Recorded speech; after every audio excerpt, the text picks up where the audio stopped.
췌장암으로 시한부 선고를 받고 마지막까지 강의했던 랜디 포시 교수.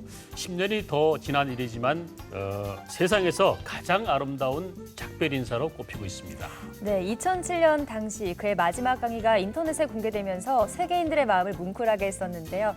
죽음을 앞둔 그의 마지막 강의 주제가 삶과 꿈을 이루는 방법이었습니다. 마지막까지 희망을 얘기했던 랜디 포시 교수는 우리 곁에 없지만은 췌장암 환자들의 삶에 대한 희망은 좀 더 현실화되지 않았을까 기대를 해봅니다. 간담체육과 권영준 교수님과 이 시간 함께하겠습니다.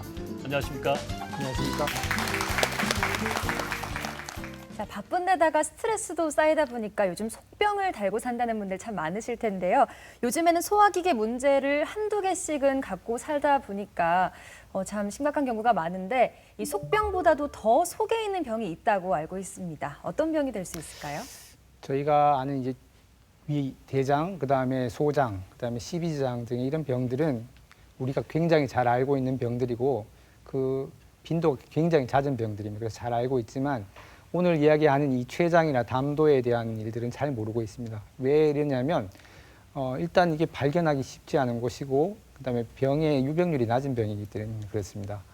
하지만 과거부터 따져보면 담도의 질환은 우리나라에 굉장히 많은 병이었습니다. 위생 상태가 좋지 않던 과거부터 시작해서 지금은 습습관이 서구화되는 이 시점에까지 우리나라에서는 담도 질환이 굉장히 많고 췌장 또한 과거에는 적었지만 서구화되면서 서구인과 비슷한 빈도의 이런 유병률이 보고되고 있습니다. 특히 췌장에 생기는 췌장염, 췌장암들에 대한 그런 보고들이 꾸준히 늘고 있고 이런 것들에 대해서 점차 관심을 가지고 저희도 많은 분야에서 연구를 하고 있습니다. 몸속 깊은 곳에 있어서 그럴까요? 나이가 들면서 기능이 떨어지고 씹는 것까지 소홀해지면서 췌장이 위태로운데도 건강에 대한 관심이 췌장에까지 다다르지 못하고 있는 것 같습니다. 그렇습니다. 췌장 질환에 대해서 막연하게 두려움만 가지고 누구에게나 오는 건 아니겠지라며 등 돌리는 분들 참 많으실 텐데요. 그 등 뒤에 숨겨진 췌장의 민낯을 들여다보겠습니다.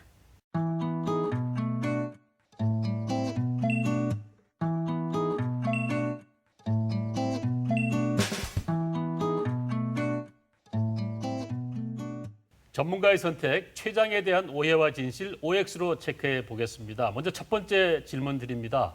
가족력이 없는데도 갑자기 생긴 당뇨병, 이게 췌장암의 원인일 수도 있다. 어떻습니까? 예, 맞습니다. 네. 췌장암과 당뇨의 관계에 대해서는 많은 이야기가 있어 왔습니다. 실제로 췌장암 환자들 중에 당뇨 질환자들이 꽤 많습니다. 그리고 이 당뇨와 췌장암에 대한 관계는 이미 밝혀진 부분도 있습니다. 그래서 당뇨가 췌장암의 어떤 유발 요인이 될 수 있다는 것도 알려진 바고 췌장암 환자의 상당수가 또 당뇨가 있다. 이것도 사실입니다.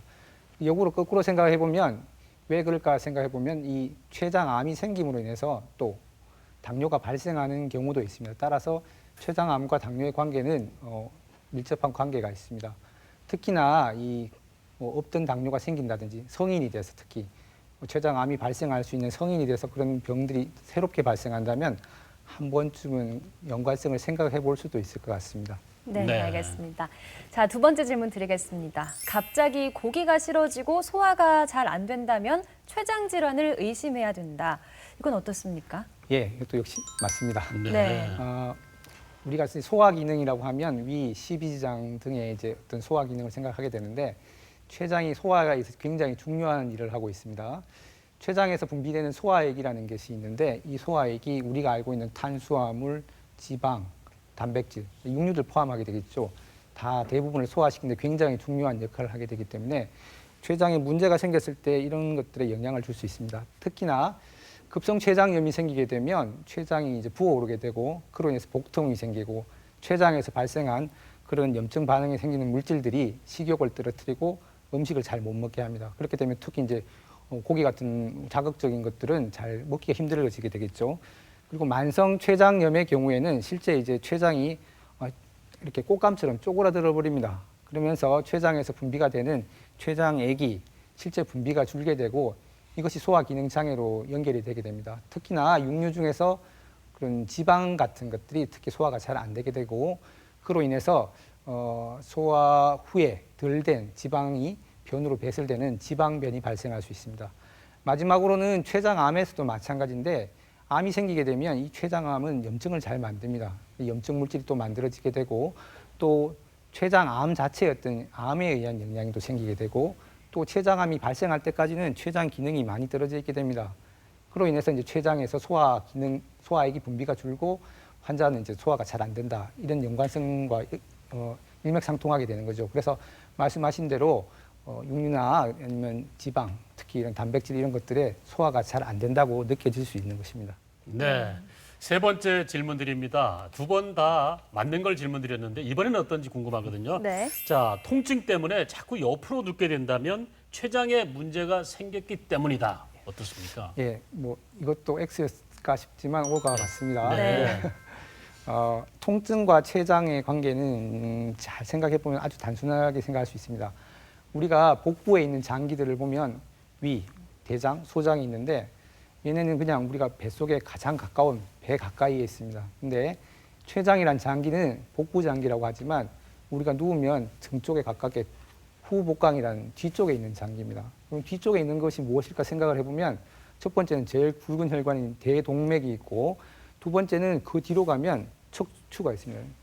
신경들이 척추에서 대동맥 방향으로 나와서 우리 몸으로 이렇게 뻗어나가게 되는데 그 위에 췌장이 이렇게 위치를 하게 됩니다.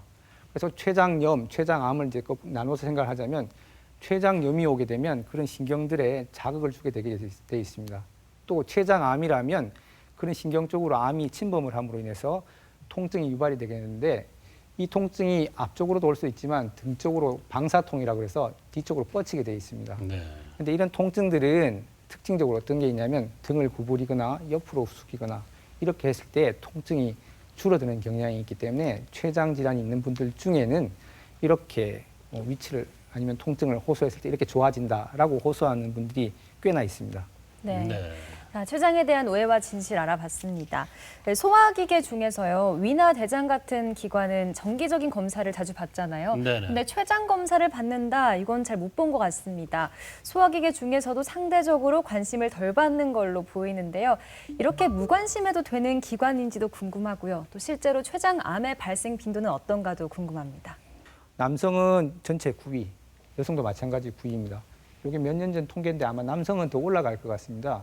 실제 서구에서는 남성의 비율이 훨씬 많습니다. 이렇게 적긴 하지만 빈도가 꾸준히 늘고 있는 암이고 10대 암에 들어가는 그러한 병이라고 이야기할 수 있겠습니다.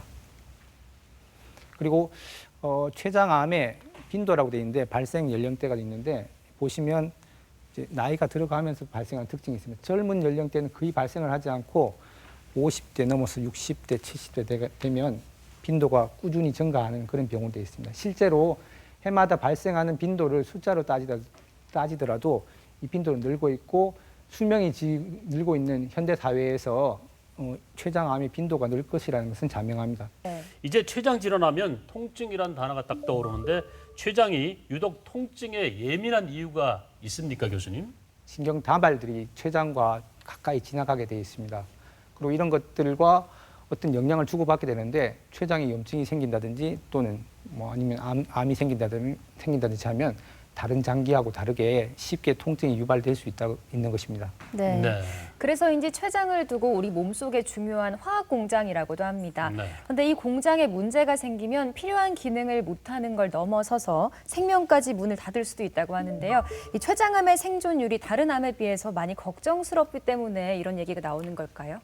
여기 보면 이 5년 생존율이라는 건데요. 10%가 안 됩니다. 굉장히 나쁜 수치고 대표적으로 유방암이라든지 저 우측에 있는 갑상선암과 비교를 하면 굉장히 비교가 안 될 정도로 나쁩니다. 10분의 1밖에 안 되는 그런 악성도가 나쁜 그런 병이고 네. 대부분의 암들은 수술이 근본적인 치료가 되겠습니다. 수술이 안 된다면 실제로 완치를 하기가 힘든 경우들이 있는데 췌장암의 특징이 이제 그게 문제가 됩니다. 수술하지 못하는 경우들이 있다는 것이고 수술 못하게 되는 이유는 암이 우리가 말하는 번져 있다, 전이가 돼 있다, 사기라는 이런 이유가 있을 수 있고 췌장이라는 장기 자체가 아까 말씀드린 그 중요한 혈관들, 대동맥이라든지 이런 혈관들과 가까워서 암은 다른 곳에 전이가 돼 있지 않지만 수술을 못하는 경우들이 있습니다. 네. 그래서 여기 보이시는 그림은 췌장에 대한 그림인데 이게 12지장이고 그다음에 이렇게 췌장이 있고요. 그다음에 뒤쪽에 보이는 기둥같이 생긴 게 대동맥입니다. 그리고 굉장히 많은 전기다발 같이 보이는 것들이 이 췌장 주변에 얽혀 있는 구조물들입니다. 이렇게 복잡하기 때문에 얘가 쉽게 어딘가에 침습을 할 수도 있고 또 아까 말씀드린 통증을 유발할 수도 있고 또 이런 데 들어가면 수술을 못 할 수도 있게 되는 것입니다.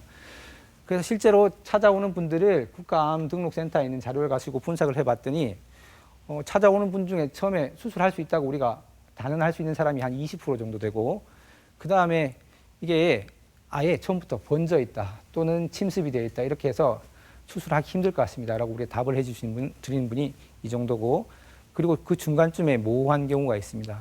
이러한 이유로 수술이 될 수 있는 분들이 적기 때문에 이 췌장암의 예후가 불량하다 할 수 있습니다. 자, 이 췌장암에 대한 증상을 제가 보여드리는데요. 아래쪽에 보면 이 인터넷에 들어가면 다 보실 수 있는 그림들입니다. 네. 그래서 아주 특징적인 것들을 나열을 해뒀습니다.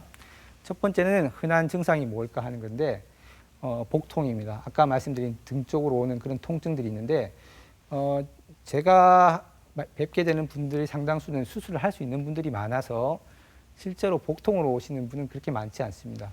췌장암이 복통이 생길 정도라면 꽤나 조금은 심해진 편이라고 생각할 수 있을 것 같습니다. 예. 네. 그 다음에 생길 수 있는 증상 중에 황달이라는 게 있습니다. 눈이 이렇게 노랗게 변하는 거죠. 눈이 노랗다고 다 황달은 아닙니다. 우리 중에는 피부가 노란 사람도 있고 그 다음에 뭐 피곤해도 좀 그렇게 보일 수도 있는 분도 있습니다. 실제로 네. 제가 황달이 열심히 돼서 검사를 해보신 분도 있는데 아닌 분도 있거든요. 그래서 네. 손도 보고 눈도 보고 이렇게 봤는데 주변인과 다르게 노랗게 변했다면 한 번쯤 생각이 되는데 췌장암 환자가 모두 황달이 오는 것은 아니고요.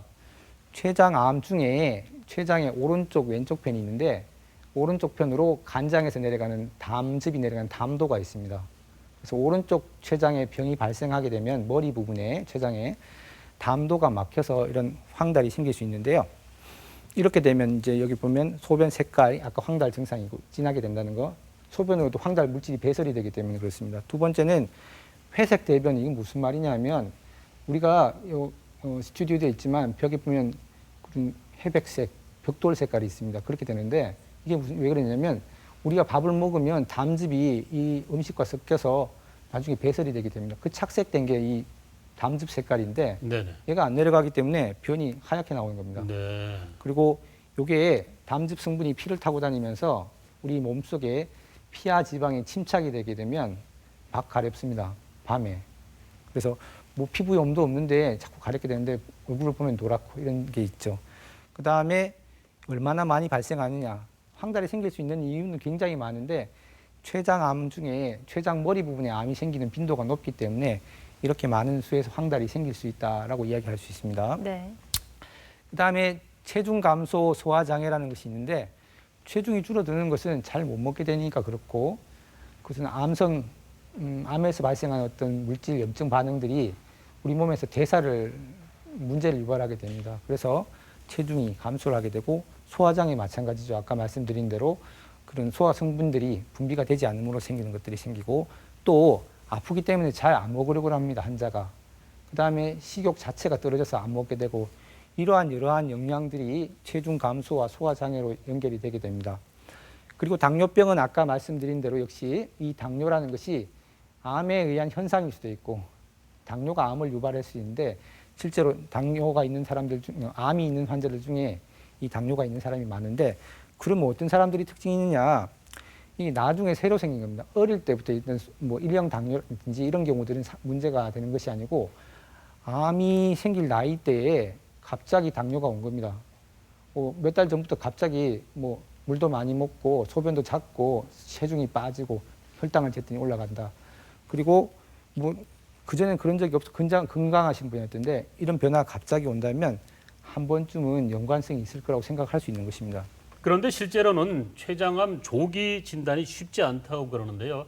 이게 왜 그런지요? 그리고 어떤 진단을 통해서 췌장의 이상 징후를 포착할 수 있을지 말씀해 주시죠. 예. 제가 다시 자료를 보면서 한번 설명드리도록 하겠습니다. 네. 우선 이제 순서대로 말씀을 드리는데 왜 발견이 힘드냐부터 먼저 말씀을 드리겠습니다. 췌장에 생기는 췌장암의 대부분은 췌장 안에 있는 췌관이라고 하는 한 2mm도 채 안 되는 쬐끄만 구멍 안에서 생깁니다. 그러니까 그게 안에서 종괴가 생기더라도 혹이 생기더라도 눈에 띌 수가 없는 겁니다. 그러면 좋은 사진 찍고 비싼 사진 찍고 자주 검사하면 보이느냐? 그게 잘 되지 않는 거죠. 아까 등 쪽에 있다고 말씀드렸어요. 앞쪽에서 보더라도 뒤쪽이고 등 쪽으로 봐도 중간이고 잘 보이지 않는 곳이고 그런 곳에 작게 생기니까 잘 보이지 않는 겁니다. 그래서 조기 발견이 힘든다고 말씀드리고 네. 검사하는 곳에서도 특징적인 검사들이 그렇게 많지 않아서 여러 가지 검사를 이렇게 혼용을 해야지만 알 수 있는 경우들이 많습니다. 그 중에서 이제 검사를 하게 되는 여러 가지 검사가 있는데 우리 방청객 여러분들도 건강검진한다고 하면 혈액검사라는 걸 먼저 하게 되는데 실제로 이 혈액검사로 췌장암을 발견하는 것은 어렵습니다. 여기 보면 간기능 검사라고 그래서 뭐 영어로 수치 뭐 OTPT 그다음에 빌리루빈 혈청 표지자 이런 게 돼 있는데 우리가 암 수치라고 말하는 것인데 췌장암일 때만 꼭 올라가는 것도 아니고 암이 아니더라도 올라갈 수 있습니다. 그리고 앞쪽에 있는 간 수치들은 췌장의 머리 부분에 아까 황달이 오는 병이 있을 때 하면 올라갈 수 있지만 그것과 췌장암을 꼭 연관시킬 수 없는 것입니다. 그 다음에 이제 흔히 하게 되는 이제 영상 검사들이 있는데 네. 잘 아는 CT, 초음파, 뭐 PET CT, MRI 이런 다양한 검사들을 하게 되는데 우리가 오늘 이야기하는 이 췌장암은 한 가지 검사로 진단하기가 까다롭습니다.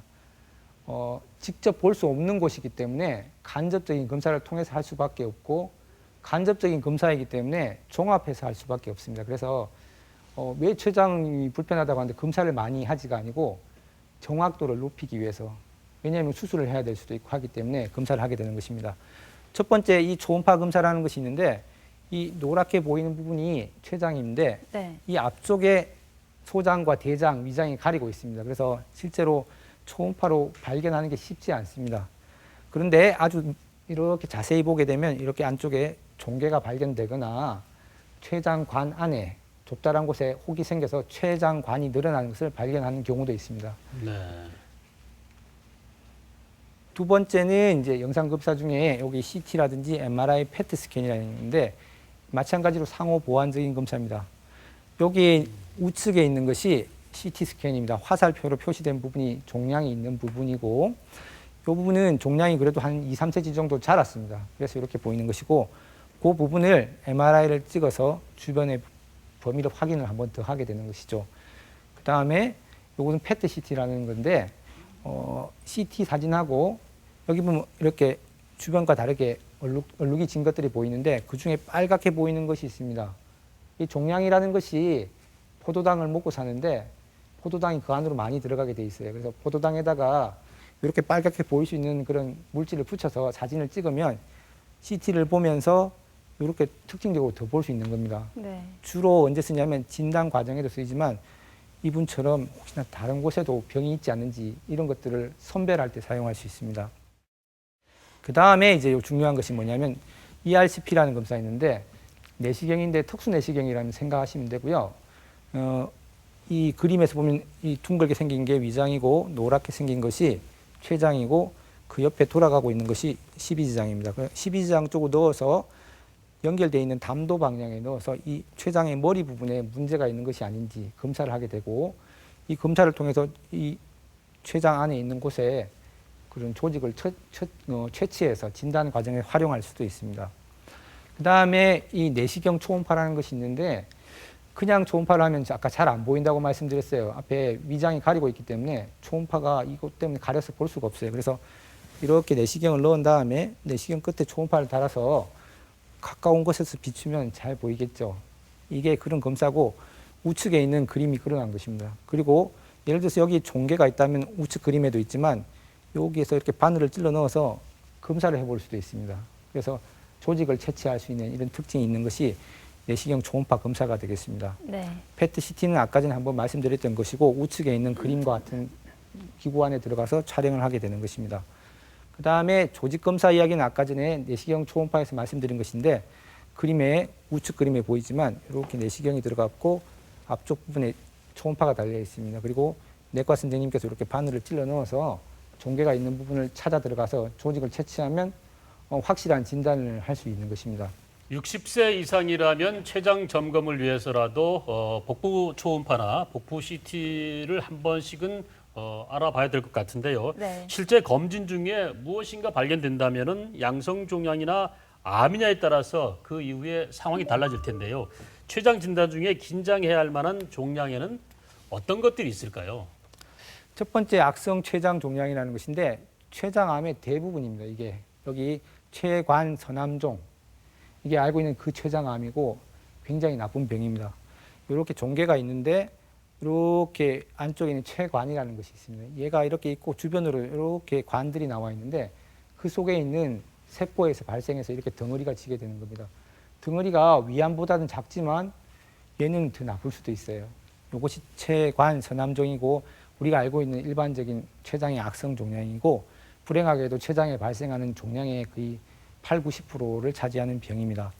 남성에서 고발하고 국가 통계에서 봤지만 나이가 들면서 빈발하는 그런 병이 되겠습니다. 네. 그다음에 선방세포암종이라고 돼 있는데 췌장 안에는 우리가 알고 있는 호르몬을 분비하는데요. 우리가 잘 아는 호르몬 중에 인슐린, 뭐 이런 당뇨와 관련된 호르몬이 있는데 네.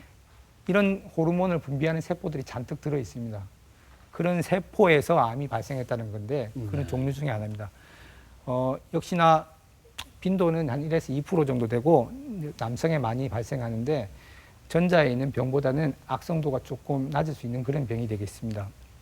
세 번째는 신경 내분비 종양인데 이름을 따오는 것은 그 세포의 유래에 따라서 따라오는 겁니다. 이 신경 내분비 종양은 어떤 특징이 있냐면 나쁠 수도 있고 안 나쁠 수도 있습니다. 또는 나빠질 수도 있습니다. 그래서 신경 내분비 종양이라서 해서 모두 수술을 하는 것은 아니고 나쁜 성향을 보이면 수술을 반드시 해줘야 됩니다. 그래서 경계성 종양인데 악성이 될 수 있는 그런 병이고 잘 치료한다면 완치를 할 수 있는 병이 될 수 있겠죠. 그리고 가성유두상 종양이라는 병이 있는데 이 병은 대부분 젊은 여자분들한테 생깁니다. 제가 수술했던 여자분들 환자분들이 대부분 젊은 30대, 40대 여자분이셨고요. 네. 20대 여자분도 있었어요. 혹이 참외만한 혹이 들어있는 그런 아가씨가 있었는데 그래서 그 아가씨 병이 이 병이었습니다. 이 병은 우리가 이제 분류를 하는데 췌장암은 맞습니다. 근데 수술하면 완치가 될 수 있는 그런 병이고 네. 일부에서는 재발할 수도 있다고 되어 있어서 일단 분류는 악성도가 낮은 췌장암이라고 되어 있습니다. 네. 자, 그 다음에 요 사진은 그런 분의 수술한 건데 좀 끔찍하긴 하지만 종양이 좀 큰 게 특징이고 나이가 젊은 분한테 생기는 게 특징입니다. 그래서 그림에 있는 것처럼 이렇게 수술하게 되는 것이고 수술을 해주는 게 맞습니다. 오른쪽에 있는 건 췌장 그림입니다. 췌장 안에 어느 곳에나 이런 물집 형태로 혹이 생길 수 있다는 것이고 이렇게 올망졸망하게 생기는 것도 있고 덩어리진데 안에 보면 자잘한 어떤 물집이 들어있는 것도 있고 아예 그렇게 널찍하게 생긴 것도 있고 안에 점액이 들어있는 것도 굉장히 다양합니다. 이런 것들을 모양을 보고 또 전자에 말씀드렸던 그런 검사들을 종합해서 우리가 수술이 필요한 사람과 아닌 사람을 구분할 수 있습니다.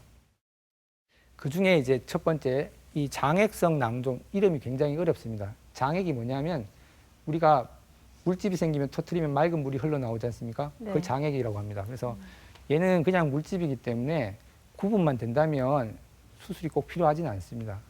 근데 개 중에는 이제 이게 애매모호한 경우들이 있는데 그러한 경우에는 이제 이게 암일 수도 있고 암이 될 수 있기 때문에 수술을 고려해 볼 수 있게 되는 것입니다. 두 번째는 이 관심을 가져야 될 것 중에 이 점액성囊성 종양이라는 것이 있습니다.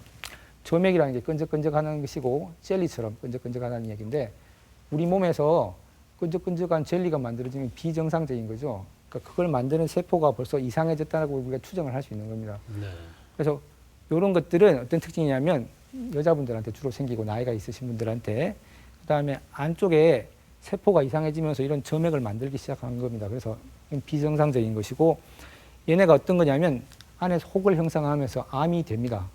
어떤 통계에서는 그 상당수가 오래 지나면 10년 이상 두면 암이 될 수도 있다고 말하는 분들도 있습니다. 근데 이게 다행인 것은 뭐냐면 암이라 치더라도 발견을 하고 우리가 수술을 해버리면 같은 췌장암이지만 결과가 좋다는 거죠. 그래서 우리가 이런 것들을 감별해야 될 필요가 있습니다. 실제로 수술한 사람의 그림이고 이렇게 안쪽에 들어 있습니다. 안쪽에 들어있는 액체는 끈적끈적한 점액성 형태를 가지고 있었고 이 사람의 특징적인 그런 검사 소견인데 이것은 생략하도록 하겠습니다. 두 번째는 췌관내 유두상 점액성 종양이라는 병이 있습니다. 제가 과거에 전공의를 하던 시절에 이런 병을 봤던 경험과 지금 와서 제가 제 직업으로 이 일을 하고 있는 이 시점에서 이런 병을 가진 환자분을 보는 빈도가 너무 잦아졌습니다. 네. 네. 과거보다 그러면 더 많이 생기냐? 그건 아니고 과거에 몰랐을 겁니다, 아마. 그러면 우리가 이것을 안다면 조금 더 대처할 수 있을 것이라는 것이고, 이게 췌관입니다. 그 다음에 이렇게 내려오는 것은 담즙이 내려오는 담관인데, 이렇게 그림을 그리자면 이게 췌장 안이고, 요 안이 부풀어 오르는 것이 이렇게 췌관 내 유두상 점액성 종양. 이름이 복잡한데, 요거 췌관 안에서 유두상, 뭐 볼록하게 자란다는 얘기고요.